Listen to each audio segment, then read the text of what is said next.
In this video, I want to talk about how you can get a margin on your Webull account.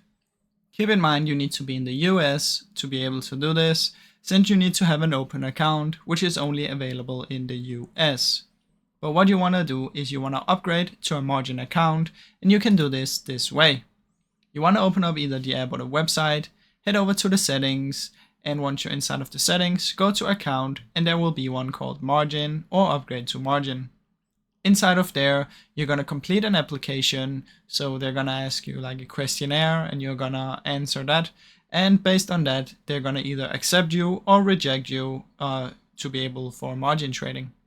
Keep in mind there will be a minimum requirement. It's about 2,000 in your Webull account.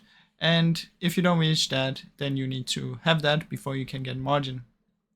After this, they're going to review it. And if you get accepted, you can now do margin trading. Now, I really hope you enjoyed this short video.